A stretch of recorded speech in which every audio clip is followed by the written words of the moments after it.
Hello everybody, this is Terry Jeanette with the Tapping Flamingo. Today's video is a collaboration challenge hosted by Pirate Pretties.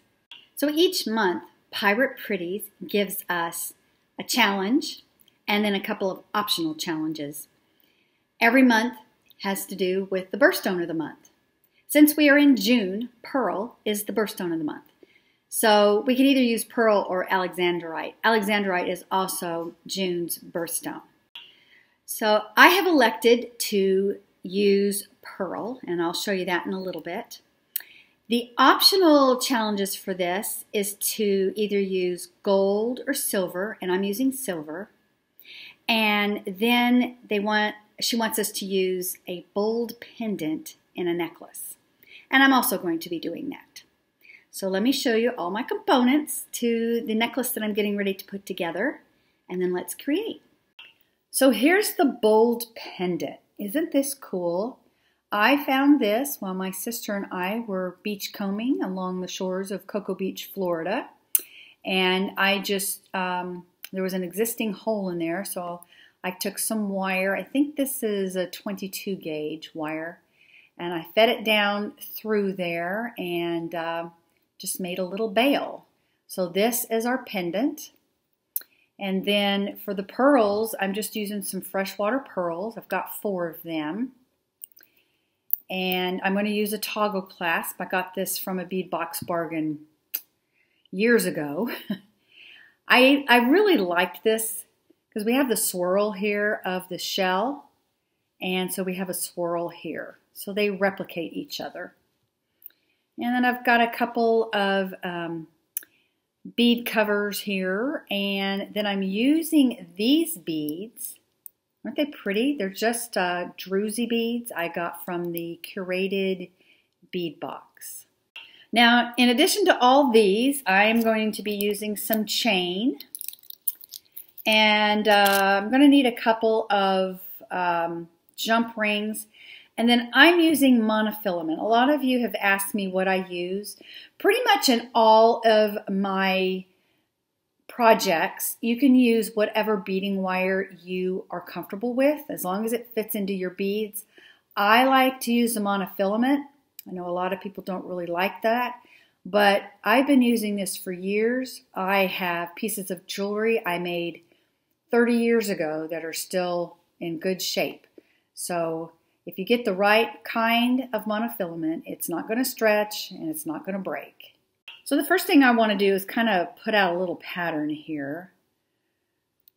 I'm just going to make this very simple. Whoops. And that is my pattern. I'm also going to get a couple little tiny silver tone seed beads I'm going to add to the end here. And then I'm going to just string them up.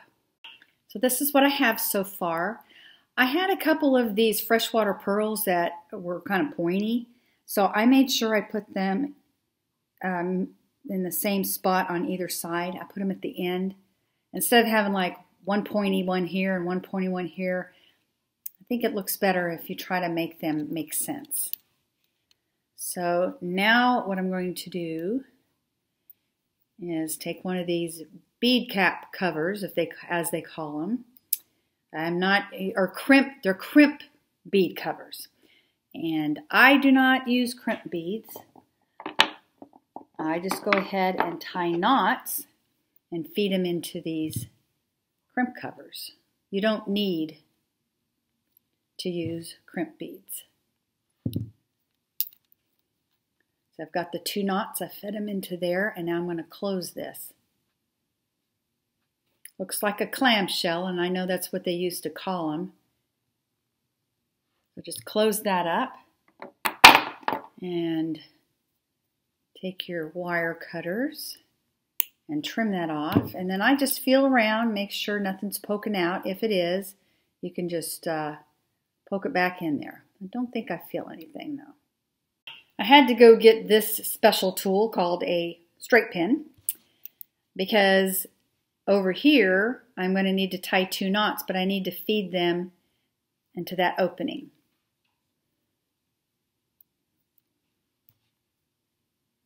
Like that. And I need to do that twice.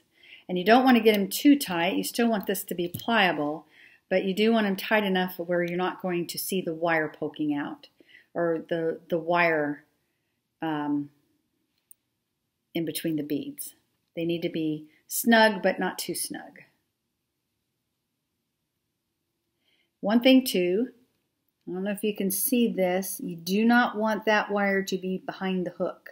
So as you're feeding it through there, you need to make sure it's going inside and not around your hook. And then again, you just make sure the knots are inside and you close it up and trim it off.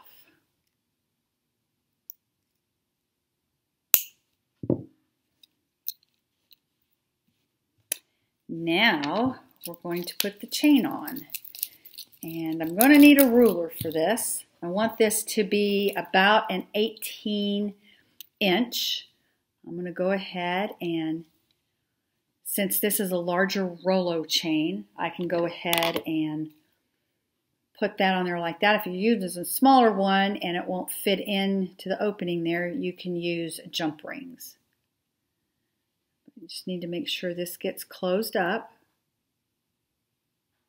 And then let me go get my ruler so I can measure out 18 inches, but also keeping in mind the size of your clasp.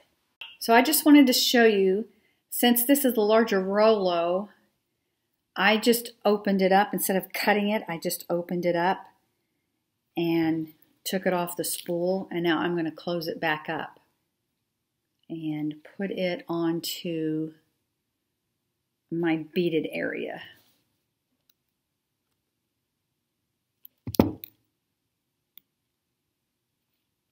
Need to make sure that does get closed up because you don't want it falling off of your necklace.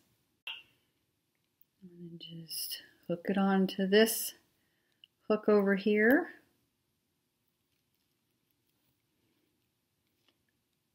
And close it up.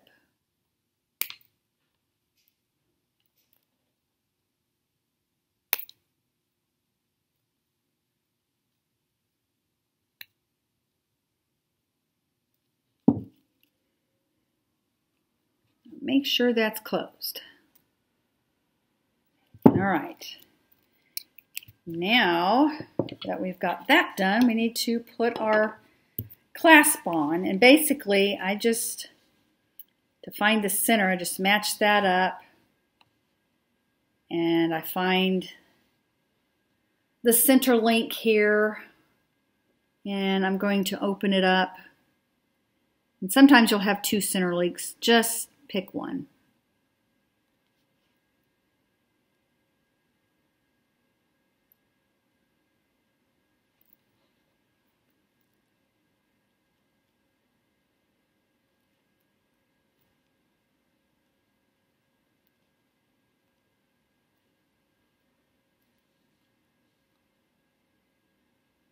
There. Now I'm going to get me a couple of jump rings and put the clasp on. I decided to use a split ring to put these on. 2 split rings to be exact. So I'm just going to use my split ring splitter and put this on. And this on. See if I can do them at the same time. Usually I do them separately, but I'm going to try to do them at the same time. Oh, I think I'm going to get to do it.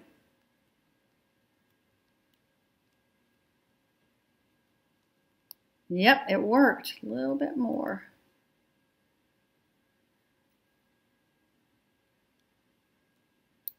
Ta-da! And we have our necklace all complete. And this is what it looks like on. It's a little bit longer than I wanted to because I forgot to take into consideration the jump rings, or the split rings in this case. So this actually wound up being right about 19 inches, but it actually works. And if I wanted to, I could go back in and kind of shorten it up, which if I shorten it up for myself, I'd probably shorten it to a 17 inch. But most people like the 18, 19 inch. I think the 19 inch works really well. And look, if this flips over, still is pretty interesting. Anyway, I hope you go check out all the other participants of this challenge. Just use the hashtag Pirate Pretties Jewelry Challenge. I think that's what it is. I will put it right down here for you and down in the description box below. That way you can just click on it. Thanks for joining me, and I hope you all have a fantastically wonderful day. This is Terry Jeanette with the Tapping Flamingo signing out for now. Bye-bye.